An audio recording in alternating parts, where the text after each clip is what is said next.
This is WWE superstar Drew McIntyre, and you're listening to the WWE Podcast.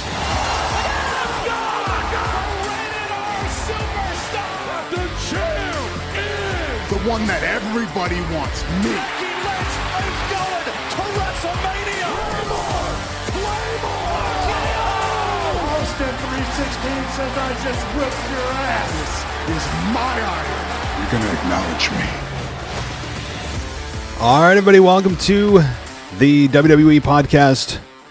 We are here for the post-game review show, or really the post-show, however you want to phrase it. It sounds cooler if I say post-game, right? Because it sounds like it's official, like it's part of the NFL or MLB or something. But, all right, well, it's a post-show. We're here to talk about Survivor Series War Games on this Saturday, November 26th, 2022. And the pay-per-view just concluded about 5 minutes ago as I'm recording this. And, regardless of what you thought about the pay-per-view, I hope you enjoyed it, because the next event we have is not for 9 weeks, like 2 months plus for the next event of the Royal Rumble. And I would imagine that they are going to build the hell out of that, given that is the true road to WrestleMania. And we've got a lot to talk about, so much to get to. We'll go match by match in just a minute. I'd like to invite you, if you haven't joined us before, to head on over to Patreon if you want an ad-free experience, and go to patreon.com/WWE podcast. For $1 a month, you get all our shows ad-free, and you get much more if you go up in tier, video, and everything like that. But let's talk about Survivor Series, and I would say that overall it delivered. It didn't blow me away. We had a stinker of a match that it surprised me in how bad it was. I didn't think it would be that botchy. And we're talking about, of course, the SmackDown Women's Championship, or as Ronda Rousey would love to just refer to it as, because she has a problem putting these words together, she would like to just call it the SmackDown Championship. She doesn't like to include the women part of it. I don't know, maybe she's going to identify as a man later on, and that's why she doesn't want to. Who knows? But the problem is that this matchup was simply bad. I don't want to start there, so I'll talk about something else. But that was really the only stinker of a match. There were 5 matches on the show, and outside of that one, I think most matches delivered or over-delivered in the case of AJ Styles and Finn Balor. I'll start there. If the AJ Styles and Finn Balor, we're going to get to the Sami Zayn debacle and surprising victory by the Bloodline right after I talk about Finn Balor and AJ Styles, which was it was better than advertised. It was better than you could imagine. And I tweeted this out. I said, which by the way, you can follow me at wrestling_audio. Although Elon Musk is apparently going to be giving everyone their accounts back as long as they didn't commit a crime on Twitter, like threatening someone's life. So I may have my actual old Twitter account back next week. I'll let you know if that happens. But I tweeted this out about the match. I said that if you forgot about how good AJ Styles is, well, now you do, right? Like if you didn't remember how good he was, you do now. And if that's the way I felt anyway. And he reminded you just what he's capable of, even in the back nine of his career, how good he can be. And take nothing away from Finn Balor, nothing. Take nothing away from him, because Finn Balor also showed you he can go just as well as AJ Styles can. And Finn brings such a different feel to it. And I was thinking about this during the match, that Finn Balor, for all his athleticism and everything, he doesn't wrestle like most of the guys in his weight class. He doesn't do the 450 splashes and things. He's just so butter smooth on just the basics and some just unique counters and things, that he doesn't go to the Ricochet type of style that has dominated today's definition of a 5-star match. And I really noticed that for the first time with Finn Balor, at least consciously, that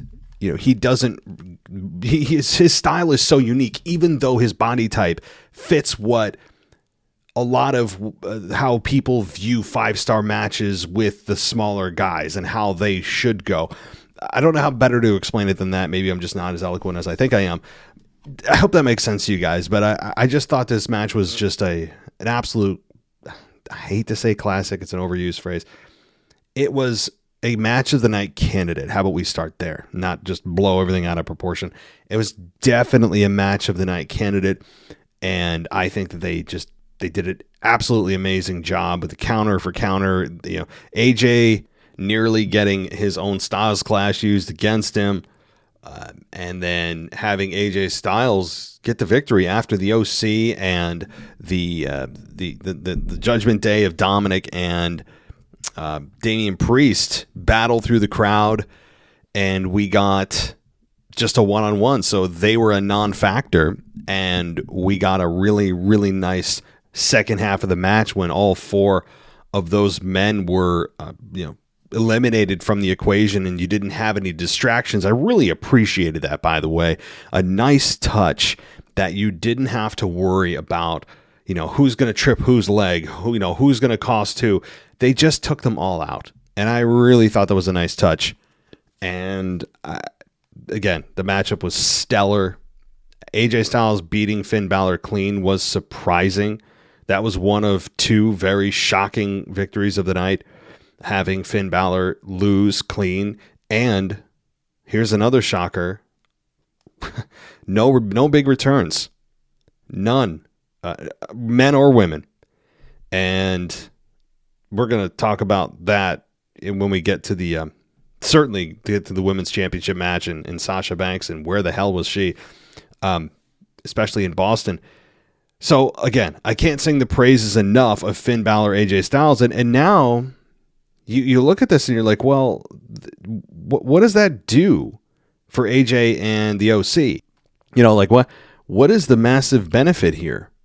Okay, they beat they beat Finn Balor. I don't know what this affords them other than bragging rights. I know that on SmackDown, we had Dominic attack Ray, in his home, and it was Thanksgiving and all that. But that doesn't really lead into this. I was thinking for sure that Edge was going to come back here for the 14th time in the same scenario of coming back to attack the Judgment Day after they got the victory over AJ. Maybe they go for the concerto on AJ to end his career and Edge's music hits. That didn't happen here. It was just a straight up phenomenal forearm to AJ Styles and victory. And look, I don't hate it. It sounds like I'm about to set up a complaint. I'm not. I like clean finishes. And this one was, again, I don't know what more to say about it, guys. I'm just going to go around in circles. I hope you guys enjoyed this match as much as I did. And This Is Awesome champ broke out, deservingly so. And just great stuff. I could have watched them much longer. And the battle scars on both men, by the way, too. The lower left back of Finn Balor was bruised up and scratched up. The chest and face of AJ saw its battle wounds, and they took some shots from each other, no doubt about it, and just great stuff there. No punches pulled. These two went at it, and I don't know if this is the last time we'll see them one-on-one. I mean, we've got 9 weeks until the Rumble. There's certainly time to have another match on Raw. I mean, they can have their kind of like mini pay-per-view where they have, they finish up programs so that they can get to the Rumble and the build for the Rumble. So this may be one of those matches that they revisit, like they'll call it like a Survivor Series rematch on Raw. You can see that, right? They do that at WrestleMania a lot.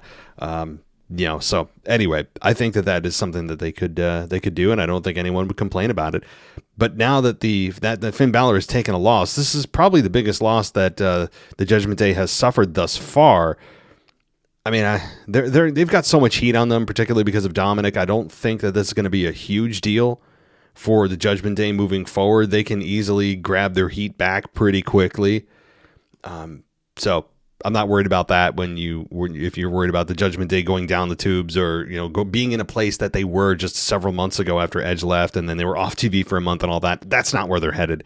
They're still in a good place. It was just surprising given where they positioned the Judgment Day and how much heat that Triple H has built up on them that you're really going to have AJ Styles be the one to blow it off? Like nothing against AJ, but he's not exactly, you're the face of your company moving forward or anything. Again, I'm not complaining. Just it's a bit surprising from my own logic that I thought they would follow. But all right, let's get into something else here. Let's get into, as promised, the men's War Games match. And before we get to the match itself, let's look at what lied at the center of this match, and that was the loyalty of Sami Zayn, who got caught lying to Jey Uso on SmackDown as Kevin Owens was talking to Sami, and denied that he talked to Sami, but Roman Reigns brought in Sami Zayn, and Sami Zayn didn't lie. He was truthful with Roman Reigns. And we were thinking, okay, well, we'll see if this translates into the ring. And I was very surprised at the outcome with Sami Zayn showing his loyalty and having the Bloodline win, because to me, there was so much more you could do in a loss. Now, that tells me that they're not going to go the way that some people think. Or maybe they do, and it's just a different way to get there, or they just felt that most people felt the Bloodline was going to lose, so that they swerved it, yet we'll still get to the same destination, but we want to show you that you're not going to always be able to call the match. One of those deals. Like, the destination we all know is the same, of Roman Reigns losing, Sami Zayn eventually getting ousted. All that is, we know the destination, but the journey there is where the twists and turns lie, and where sometimes they throw red herring out and try to swerve you, even though eventually, no matter what detour they take, we all know, again, the destination. But the whole focus of this was Sami Zayn. And I enjoyed that focus because it has been a nice distraction from the Roman Reigns, just complete frustration on the part of fans that he is still champion 818 days. I think they said, if you don't think they're getting to 1,000 days now, you're kidding yourself. They're 82% of the way there. You don't think they're going to want to get to 1,000 days and have a whole documentary about it and showcase Roman's career on the 1,000-day reign as champion. It'll never be duplicated, blah, blah, blah, all that. You're kidding yourself. So you guys might as well add 184 days to his reign from here on out. And that puts us, I believe, at the end of May in 2023. So that means he's getting through WrestleMania as champion. I'm now subscribed to that belief. I really am. No matter what The Rock does at this point, no matter what Bray Wyatt does at this point, no matter what Sami Zayn does at this point, I still believe, now that we're this close, now that we've kind of got into the pre-WrestleMania season, I see no reason why they wouldn't get to that 1,000 days. I don't. But we have a lot of time to talk about that as we get towards WrestleMania and the Rumble in 9 weeks. But for this match itself, I loved how when Jey Uso started the match and he was in trouble, that the next person out, Jimmy wanted to come out, and Roman stopped Jimmy and said, no, Sammy, you go out. Basically testing his loyalty. Sammy was hesitant at first. He comes out. He does show loyalty. There was a miscommunication at one point that I think Corey Graves labeled as friendly fire. And, that's up for debate, of course. But in the end, if we all saw the result, we had Sammy saving Jey from several shots. The low blow to Kevin Owens, the haluva kick to Kevin Owens, and then the splash from Jey as he offered Kevin up on a silver platter for the splash and the victory. Now, you could dissect this in a lot of ways. There's so much to talk about it. The body language of Sami Zayn told me one word. It was phrased in one word: conflicted. Even though he did side with Roman and did ultimately side with the Bloodline, we still don't know what's going on in his head. Maybe what's going on inside his head is, hey, yeah, I know that right now it's tough to do to your best friend and it's going to hurt, but this is for the greater good. What I'm doing now is for the greater good, to take down the Bloodline, to earn the trust of Roman Reigns, only to undermine him and his entire group from the inside out, to be a cancer in that group. I still believe that's the case. Now, the announcers tried to sell it as Sami Zayn, basically on one knee and being a disciple now of Roman Reigns and being a part of the family and all that. I don't believe that. Now that's the bill of goods they're trying to sell us, and that's what they should, and I have no problem with that. But looking ahead, to me, the great story here, the better story, the ultimate story is Sami Zayn doing things he has to do, even if they're ugly, for the greater good, for the trust that he has to earn. He's going to the extremes to show Roman that he's trustworthy. He can count on him. And that is so that he can ultimately take down the whole bloodline. I believe that. Now, what I don't want to happen is that Roman Reigns and company, after Sami Zayn has shown his loyalty, end up beating him down. I actually thought that was going to happen at the end of the show. I was like, oh, there's no swerve, there's no big return, there's no Rock, there's no Sasha, there's no massive returns of any kind. No big swerves. Like I said, I was thinking, okay, they're going to swerve it here. Sami Zayn's going to get beat down. Roman Reigns and company are going to stand there, and Roman's going to proclaim that I saw in your eyes, Sami, and I realized you truly aren't blood, right?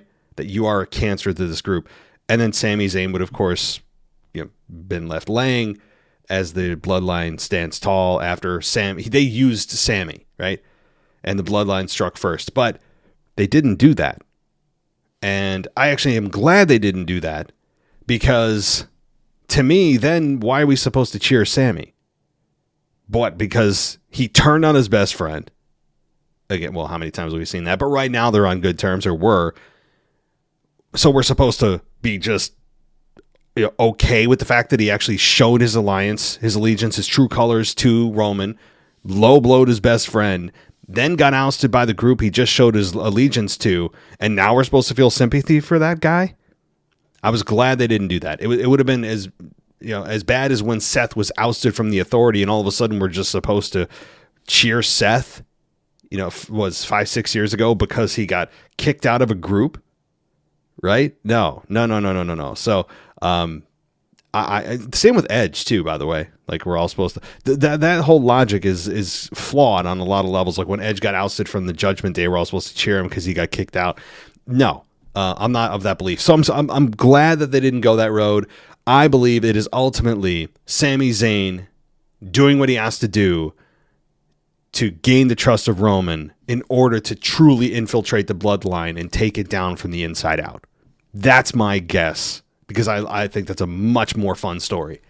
So there's more, way more to be told here of a story from now through WrestleMania and beyond. But this match was fine, really good. I mean, one criticism I have, and this goes for the men and the women's match, is that why does everyone have the compulsion to grab a weapon before they get in the ring? And not just grab a weapon, but toss it into the ring, basically handing your opponent a weapon before you get in the ring. What? Everybody had to grab their own trash can lid, their own chair, their own table, their own trash can itself, own kendo stick. Like, can you just get in the effing ring? I don't know. Like, I would guess like at least half the competitors total between the men and the women, maybe a higher percentage, had to grab some kind of weapon before getting into the ring. It's like, I know what they're trying to do, the message they're trying to send, but it's also kind of like overplayed a lot. I don't know. I got a little sick of it after a while. Anyway, but I understand the reasons for it. I get that. I know that, the fans were chanting for tables more than they were a lot of the competitors. The fans had an affiliation. Is it a infatuation? That's the word I'm looking for. An infatuation for tables. They got their table spots, several of them, throughout the night. So I hope that satisfied the thirst for table spots there, TD Garden in Boston. So anyway, good match, really good match. I didn't have any issues with it. You knew it was going to be built around Sami Zayn and Kevin Owens and what happens there and all that kind of thing. Kevin Owens got the stunner on Roman Reigns, and then the ending of Sami turning on Kevin and showing his allegiance.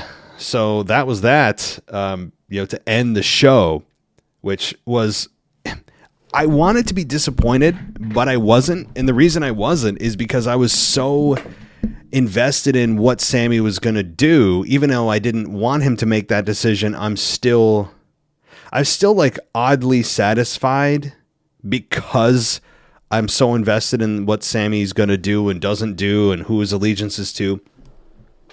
So that's the part I'm having trouble and my mind is struggling with, because I don't think the Bloodline should have won.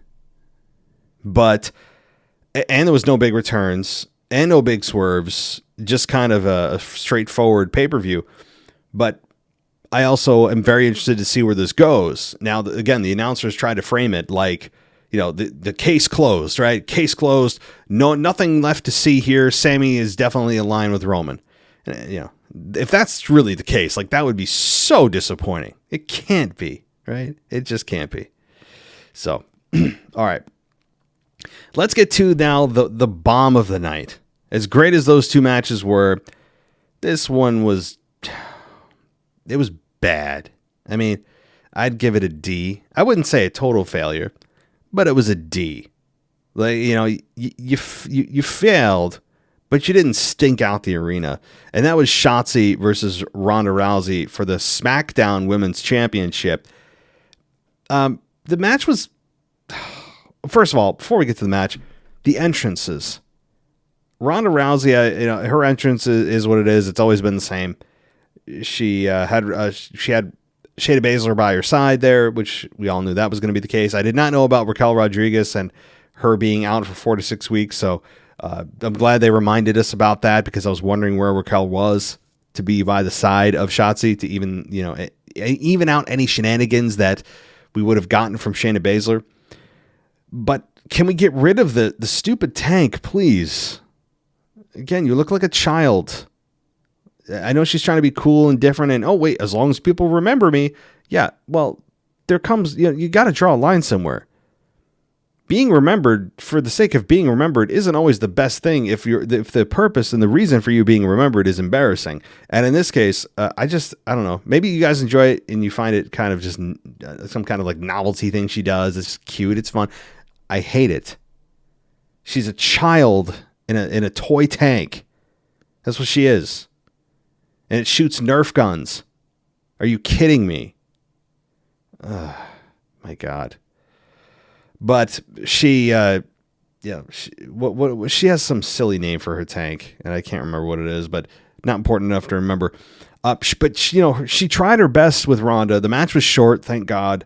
And they had botched spots. I was actually worried about the health of Ronda at one point where, she tried, I believe Shotzi tried some kind of DDT on the apron to the outside, and it almost ended in Ronda landing on her neck, but she just kind of fell out of the ring because, hey, I don't want to paralyze myself, but that was sloppy. There was a couple of other missed spots, and having Shotzi tap out was the right move. It was kind of a squash match in some respects. The match wasn't great. I mean, it was definitely subpar. I'm trying to be kind here. And, the biggest disappointment, I think, for most fans, even beyond the fact, put aside the several, just embarrassing botches, the crowd's kind of lackluster interest in this because we all knew Ronda was winning, and the fact that they just don't have chemistry. Put all that aside, I think most fans were disappointed in Sasha Banks not being here. And I would agree. That would have really lifted up the segment here and put deodorant on this stinker of a match. It would have made fans a little bit, taken that sour taste out of their mouth and not been left so just disappointed with this matchup if Sasha had come back out. And she didn't. I was waiting for it, and she's not there. I mean, I really don't know where she is. Maybe she's coming on SmackDown. Maybe she's not coming back at all. Yeah, I've been trying to dig, but there were signs for Sasha. People were chanting for Sasha, and she just didn't show. So, sorry, guys. No Sasha Banks. But, all right. We also got the triple threat for the United States Championship, and damn, really good match here. Really good.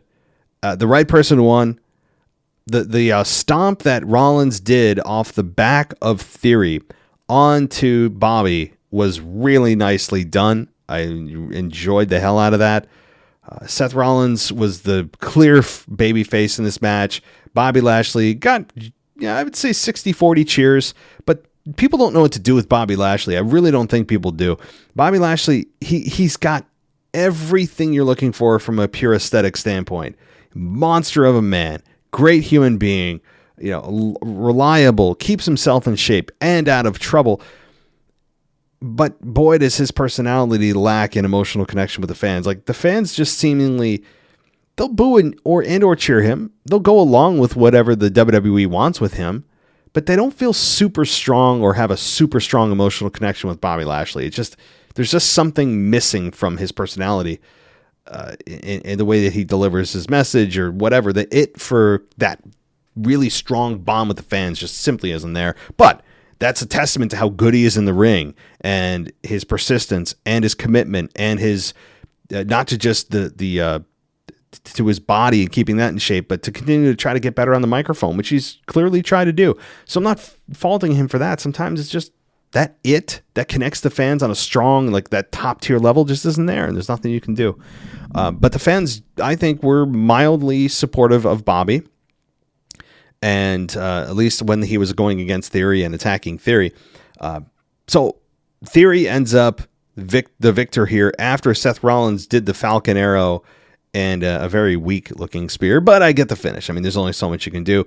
We get the spear on Rollins from Lashley during the second part of the Falcon Arrow, which led to Theory landing on Seth, getting the victory 1-2-3. And I think that's the right decision. Anthony DeMarco and I, on our preview show for this event, kind of went back and forth on it. He felt that Seth should have been in this position for a longer period of time because he hasn't been champion for so long, that having him with a singles championship for a longer period of time is a better way to go.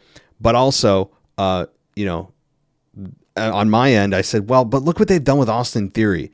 They didn't just set him up and do all this for the last few weeks for nothing. They got to be leading to something, and here we go with him as United States champion. So it's not a bad decision. It is definitely quick for Seth Rollins to lose the belt and have Austin Theory reclaim it. But I think it's the right decision.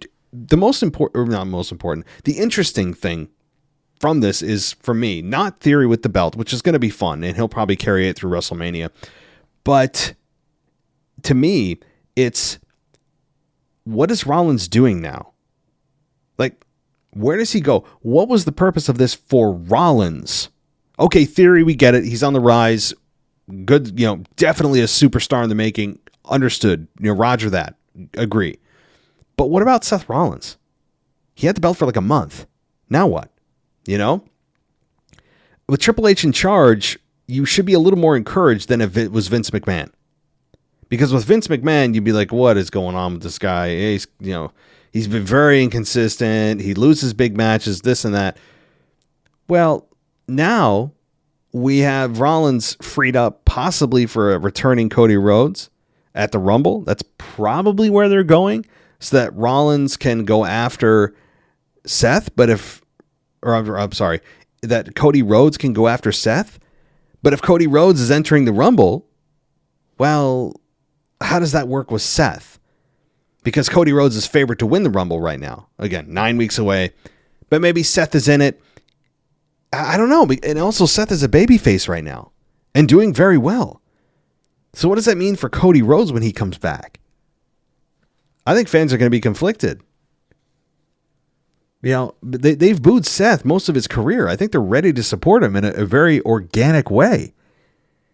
And you have, Cody Rhodes that I'm not a fan of from a personality perspective, from a babyface perspective. I think he's a great wrestler, You're really good on the mic, but I really can't stand his babyface character. I think it's contrived.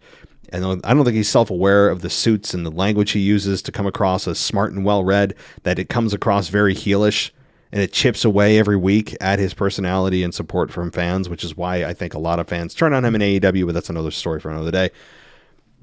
The point is, I imagine that as they look forward, the reason that they needed to get the belt off of Seth is to, number one, continue to help elevate Austin Theory, agree, but also to put Seth in a separate program, move him in another path for another destination of a Cody Rhodes return, I'd imagine. But again, we're 9 weeks from that, so Seth's got to do something for the next 9 weeks. What does he do? Just continue to have, a chasing the United States Championship, but can never quite get it? Maybe. But that to me is the more interesting question, is what the hell does Seth do for the next 9 weeks? Let me know what you guys think. You can email me at realwwepodcast@gmail.com. By the way, I answer those emails on a totally separate show called The Mailbag, if you haven't joined us there before. It drops every single Wednesday evening.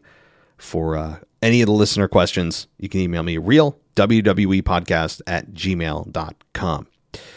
All right. So that's what I thought about that. Again, the right person won with the United States Championship. The right person won there. But again, the story for me is Seth.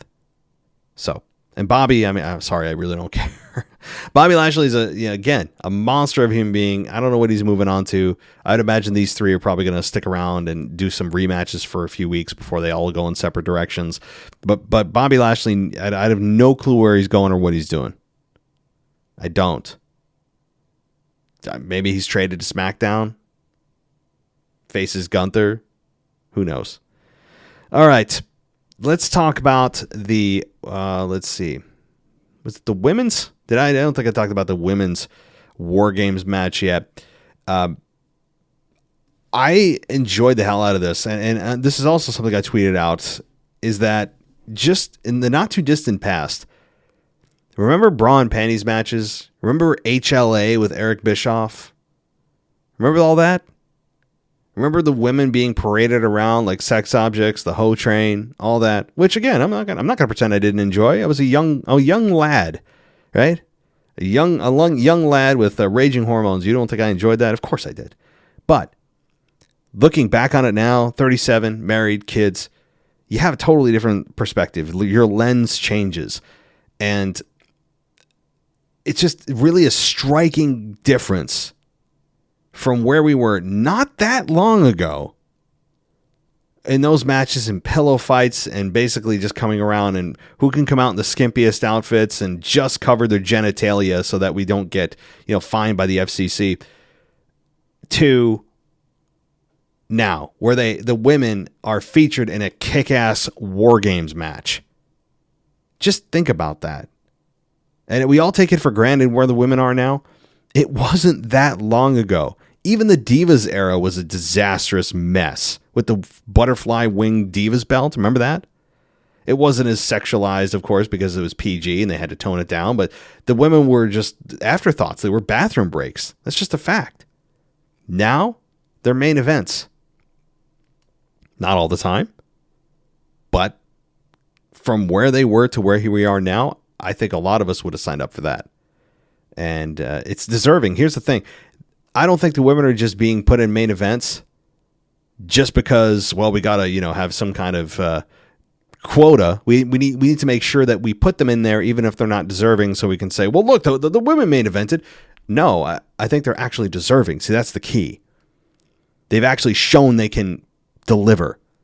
And with competitors like Bianca Belair, who may be the single best women's athlete WWE has ever had, ever, in the history of the WWE, WWF, WWF, all of it.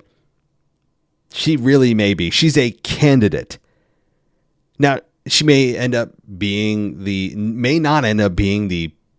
most memorable or the biggest household name of all time, but in terms of athleticism at this point, she's number one on the roster for me right now. And maybe in any era. Just incredible. And one of the things I also said was, when she does her kip up, which I think she kind of overuses, by the way, like she can't ever just get up normally, which would save her a lot of energy. She has to kip up with like 90% of her time. 90% of the time she's like, oh, okay, I just took a bump, or I just delivered some punishment. I got to get up. It's like, well, a kip up is the single like most energy draining way to get up from a flat position into a standing position.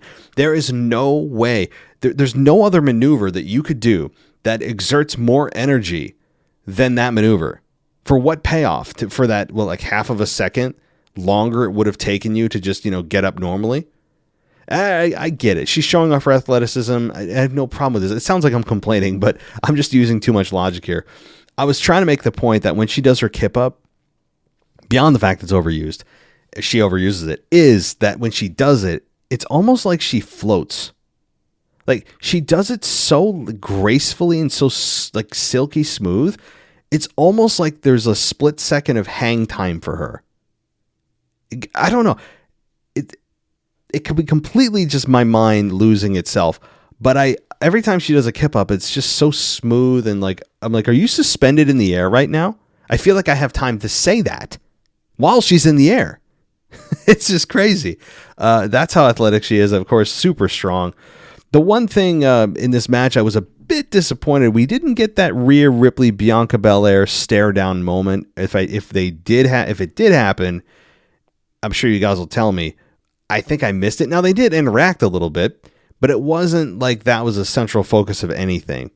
And maybe that's because right now Rhea and Bianca are on separate paths. They don't want to talk about it yet because Beth Phoenix is probably going to take on Rhea Ripley at some point soon. Maybe that's the case. But I was a bit disappointed that we didn't get something there. I thought for sure there would be something there that we're going to see and get a preview of, and we didn't. So that was a little disappointing. But outside of that, the women were they kicked ass. I really enjoyed what they were doing throughout the match. The spot where everybody was on the top rope and Nikki Cross spoiled it kind of pissed me off. I thought of it like this, where they set up all these women, right? They set them all up in the corner. Everyone's like got their person that they're going to suplex or take the suplex from or whatever. It felt like a sneeze that never went through. You know what I mean? Like I could have used a different analogy, but this is PG. You can imagine. I have an After Dark show, by the way, that I got to start catching up on. It's a very much more adult show. So I'll use a sneeze as opposed to something else that I'm sure you could use your imagination for, where you're so close to sneezing and it stops. Like something, you're either, whatever the case may be, it just doesn't go through and you're like, what the, like, that was annoying. Like if you're going to sneeze, just sneeze, don't tease me. And that's kind of what it felt like to me. Like you teased me with a really fun kind of spot. And then it was completely just poured cold water on the moment. So that was I know it was Nikki Cross. She's supposed to get the heat, but all that was just annoying to me. Nikki Cross also standing on the top platform and jumping off the top. You knew that was coming because anytime anyone is on the top of something, people seem to just be magnetized to each other so they can collect into a ball, and then that person on the top can jump onto you. It's, whatever. It's WWE. But Nikki Cross was the wild card in this matchup. No doubt about that. She showed that, she is crazy. And okay, we knew that. Like that was your prior gimmick. She also screamed at Alexa that, why I'm doing this. Something along those lines. You think I forgot. I think that was her line. So she seems to be on a vengeance tour. I have no problem with that. That makes sense to me. So there were some also interesting things that come to mind where Becky Lynch nearly lost the match twice. If it weren't for Asuka saving her, Asuka saved Becky Lynch twice from Riptide, and then there was something else where she would have lost the matchup had it not been for Alexa Bliss, or rather Asuka. So Asuka's the real MVP, as they say. So Yeah, I mean, but having Becky Lynch get the victory made total sense. Leg drop through the table, wham bam, good night, ma'am, and Becky Lynch gets the victory, and we're all happy. Now it's okay. What does Becky Lynch do with her life now, or career? Now that she doesn't have to align herself with these women, what does she do? Does she go straight for Ronda? Ronda didn't have a clear opponent coming out of the pay-per-view. Maybe they cross paths. You know what I think we'll see? I don't think we'll see an official start, but I think we'll see seeds planted on SmackDown, where Becky Lynch is doing an interview about the victory at Survivor Series on SmackDown. I don't know where she's actually landing right now, SmackDown or Raw, but maybe she's on SmackDown on Friday. And then they see her walking down the hallway after the interview, and she just doesn't say anything to Ronda, just locks eyes with her and then continues walking. Like a teaser of what's to come, but they don't get into the program yet. Maybe they wait until the Rumble to really heat up, because I think it'd be really difficult. And I talked about this with Anthony also on our preview show, that to stretch this program out for 5 months, 4.5 months is really difficult to do. So I think they probably ramp it up big time come January. But I think for at least the next month or so, they'll just tease us once, or maybe not at all. And that way we're ready to go come Rumble. So, but no Bray Wyatt either. Again, no Bray Wyatt, no Rock. I didn't predict or think he would be there, but just throwing possibilities out there. No John Cena, even though he's scheduled to have a match at WrestleMania from what I hear. Don't know against who, but that's the good old rumor mill churning up right about this time every year for WrestleMania. No Sasha Banks. I'm sure the crowd was happy with the results, or rather the effort of the individuals involved, and they had some good matches, to great matches to talk about. But I feel like they probably feel they're gypped. They didn't get any big returns. There's nothing like a good old fashioned return in pro wrestling. There's just something about them, especially when you're there in person, because like when you're in person, it's a whole different experience. It's you're living with tens of thousands of other people in the moment. There's nothing like it.